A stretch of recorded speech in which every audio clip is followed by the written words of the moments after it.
हर किसी की जिंदगी में एक ऐसा इंसान जरूर होता है जिसने हमें तोड़ा, धोखा दिया या हमारी अच्छाई को हमारी कमजोरी समझ लिया। दूसरों से लड़ना आसान होता है, लेकिन जब दिल के अंदर एक तूफान हो, दर्द, गुस्सा और बदले की आग, तब लड़ाई असली होती है। क्या आपने कभी सोचा है कि जिस दुश्मन को आप बाहर ढूंढ रहे हैं वो कहीं आपके ही भीतर तो नहीं बैठा? अगर ऐसा लग रहा है तो सुन लो, ये अकेले तुम्हारे साथ नहीं हो रहा, हम सब इस जंग से गुजर रहे हैं। स्वागत है थिंक शिफ्ट में, जहां हम जिंदगी को एक नई नजर से देखना सीखते हैं। यहां हम बात करते हैं माइंड शिफ्ट की, स्टोइकिज्म की और उस आंतरिक शक्ति की जो बाहर के तूफानों को चुप कर सकती है। आज हम बात करेंगे दुश्मन से निपटने के 5 शक्तिशाली तरीके, लेकिन ऐसे जैसे आपने पहले कभी नहीं सुने होंगे। ये सिर्फ टिप्स या मोटिवेशनल बातें नहीं हैं, ये रणनीतियां हैं, समय से परखी हुई और स्टोइक्स से प्रेरित। अगर आपने ये 5 तरीके सच में समझ लिए तो कोई भी आपको मानसिक तौर पर तोड़ नहीं सकता, ना कोई इंसान, ना कोई हालात। तो चलिए शुरू करते हैं उस पहले तरीके से जो आपकी सोच की दिशा ही बदल सकता है। तरीका नंबर 1, जवाब मत दो, खुद जवाब बन जाओ। जब कोई हमें नीचा दिखाता है, हम तुरंत जवाब देना चाहते हैं ताकि उन्हें लगे कि हम कमजोर नहीं हैं। पर क्या हर जवाब ताकत दिखाता है या कभी कभी सिर्फ हमारी बेचैनी उजागर करता है? सच ये है, हर जवाब जरूरी नहीं होता। कभी कभी चुप्पी सबसे ऊंची आवाज होती है। स्टोइक्स कहते थे, तुम्हारा प्रतिक्रिया देना तुम्हारी कमजोरी या शक्ति को तय करता है, सामने वाले का व्यवहार नहीं। दिमाग तब सबसे अस्थिर होता है जब वो तुरंत कुछ करना चाहता है। मनोविज्ञान यह बताता है कि प्रतिक्रिया देना एक भावनात्मक चक्र को सक्रिय कर देता है, जिससे हम अपनी ही सोच के कैदी बन जाते हैं। मौन उस चक्र को तोड़ देता है। सोचो, कोई ऑफिस में तुम्हारे काम की बेइज्जती कर देता है, तुम गुस्से में बहस शुरू करते हो। अब सबका ध्यान तुम्हारी प्रतिक्रिया पर जाता है, उनके अपमान पर नहीं। लेकिन अगर तुम सिर्फ मुस्कुराओ और कुछ न कहो तो सामने वाला उलझ जाता है और बाकी लोग सोचने लगते हैं इसमें कुछ तो बात है। आपने भी कभी किसी को जवाब न देकर खुद को संतुष्ट महसूस किया है? उस पल में आपने देखा होगा कि कैसे चुप रहना भी एक रणनीति बन जाती है। अब सोचो, जब अगली बार कोई तुम्हें उकसाए तो तुम खुद को जवाब देने की इजाजत न दो। वो नहीं जो तुम्हें कमजोर समझे, बल्कि वो जो खुद की शक्ति को समझता हो। मौन वो तलवार है जो बिना वार किए दुश्मन को घायल कर देती है। क्या अगली बार जब कोई तुम्हें उकसाए तुम खुद से पूछ पाओगे, क्या ये वाकई जवाब देने लायक है? लेकिन असली खेल तो अभी बाकी है, क्योंकि अगला तरीका तुम्हें खुद से एक और स्तर ऊपर उठने में मदद करेगा। तरीका नंबर 2, अपनी कमजोरी को ढाल बनाओ। हमें बचपन से यही सिखाया गया है, अपनी कमजोरियां छुपाओ वरना लोग उनका फायदा उठाएंगे। लेकिन क्या कभी सोचा है कि जब हम उन्हें छुपाते हैं तो असल में हम किससे डर रहे होते हैं?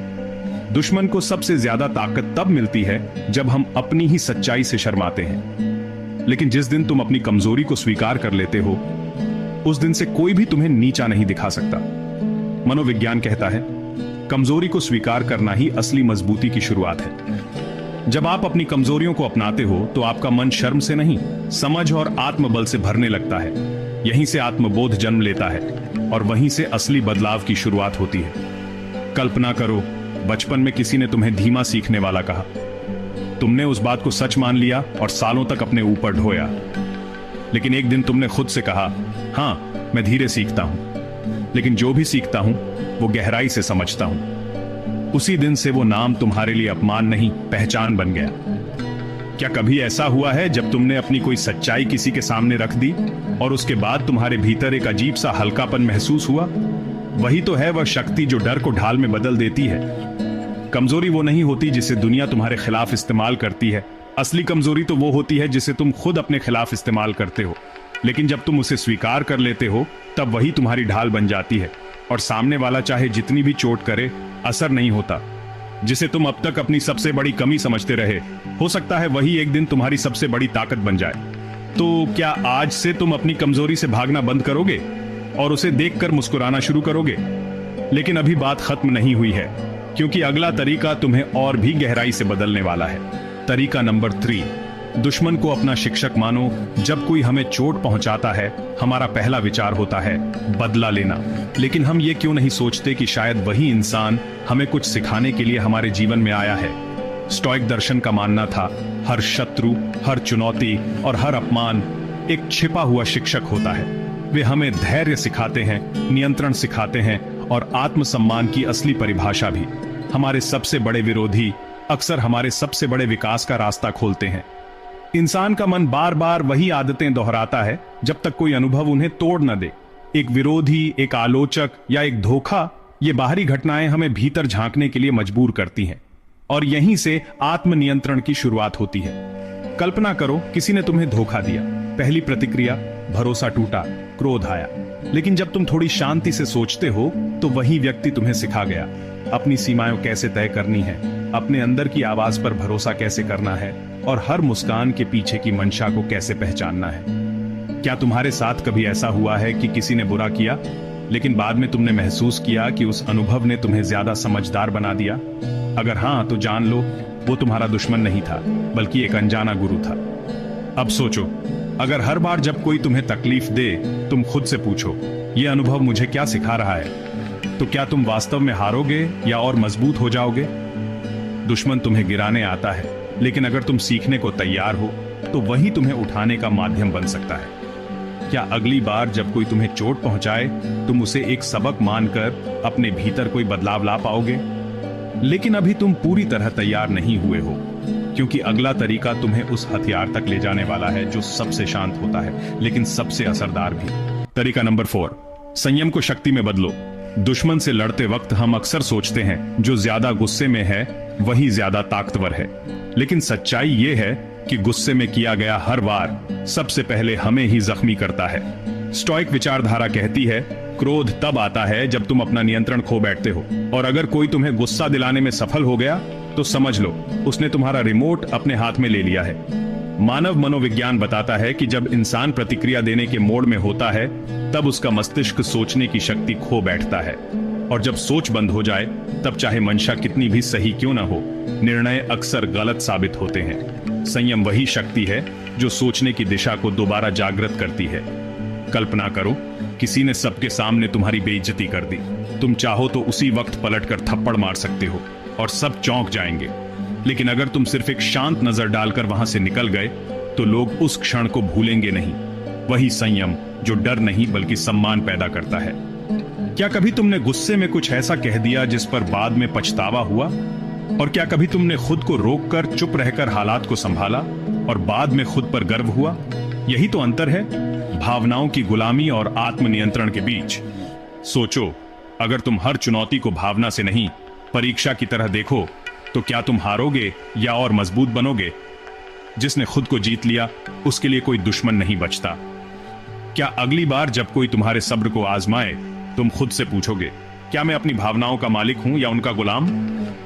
लेकिन अभी 2 अंतिम चालें बाकी हैं, और अगला तरीका तुम्हें भीतर से उस हथियार तक ले जाएगा जो शब्दों से नहीं, दृष्टिकोण से वार करता है। तरीका नंबर 5, माफ करो पर भूलो मत। अगर तुम हर चोट को अपने दिल में दबाते जाओगे तो एक दिन वही दर्द तुम्हारी शांति को निगल जाएगा। माफ करना जरूरी है खुद को आजाद करने के लिए, लेकिन भूल जाना वो कभी जरूरी नहीं था। कई बार हम माफ करते हैं क्योंकि थक जाते हैं या हार मान लेते हैं, लेकिन फिर वही लोग, वही गलतियां दोबारा लौट आती हैं। हर बार माफ करना अगर जागरूकता के बिना हो तो वो क्षमा नहीं, आत्मविस्मृति बन जाती है। माफ करने का मतलब यह नहीं कि तुम कमजोर हो, इसका अर्थ है तुम उस जहर को अपने भीतर से निकाल देना चाहते हो जो किसी और की गलती ने तुम्हारे भीतर भर दिया था। लेकिन अगर तुम भूल जाओ कि वो जहर कहां से आया था तो अगली बार वो फिर तुम्हें जकड़ सकता है। तो फिर कैसे माफ करें लेकिन ना भूलें? एक आंतरिक नियम बना लो, मैं तुम्हारे कर्मों से खुद को मुक्त करता हूं, लेकिन तुम्हारे व्यवहार के ढर्रों को समझकर उन्हें याद रखता हूं। इसका मतलब है दिल में कोई कड़वाहट नहीं, लेकिन मन में पूरी स्पष्टता है। सीमाएं तय हो चुकी हैं और अब वही गलती दोहराई नहीं जाएगी। अब से जब कोई तुम्हारे साथ बुरा करे तुम शांत रहोगे लेकिन कमजोर नहीं। तुम दूरी बनाओगे लेकिन नफरत के बिना। तुम माफ करोगे लेकिन लापरवाह नहीं रहोगे। यही होती है आत्मसंयम की सच्ची जीत। शायद जिसने तुम्हें चोट दी वो बदल जाए और शायद नहीं, लेकिन जब तुम माफ करते हो और फिर भी सतर्क रहते हो तब असल बदलाव तुम्हारे भीतर आता है, और वही नया तुम पहले वाले से कहीं ज्यादा मजबूत होता है। माफ करो ताकि जहर भीतर न बचे, लेकिन याद रखो ताकि जख्म दोहराए न जाए। यही होती है एक सच्चे शांत योद्धा की अंतिम चाल। अगर इस अनुभव ने आपके भीतर कुछ जगह दिया हो तो इसे पसंद जरूर करें। यह आपका छोटा सा सहयोग हमारे लिए एक संकेत बनता है कि हम सही दिशा में बढ़ रहे हैं। नीचे टिप्पणी में साझा करें इन 5 तरीकों में से कौन सी बात आपके हृदय को सबसे अधिक छू गई? कौन सी सीख ने आपको भीतर से बदल दिया? थिंक शिफ्ट पर हम केवल बातें नहीं करते, हम एक विचारधारा को जीवित रखते हैं। यदि आप भी इस यात्रा का हिस्सा बनना चाहते हैं तो थिंक शिफ्ट को सब्सक्राइब करें और अपने भीतर के उस शांत योद्धा को जगाइए जो हर तूफान में स्थिर खड़ा रह सकता है। अगली बार बात करेंगे उस भ्रांति की जो अक्सर स्टोइक बनने की राह में बाधा बनती है, क्योंकि भावनाओं को दबाना स्टोइक होना नहीं है, उन्हें समझकर जीना ही सच्ची मजबूती है। याद रखिए, ये केवल एक विचार नहीं, ये आत्म साक्षात्कार की शुरुआत है।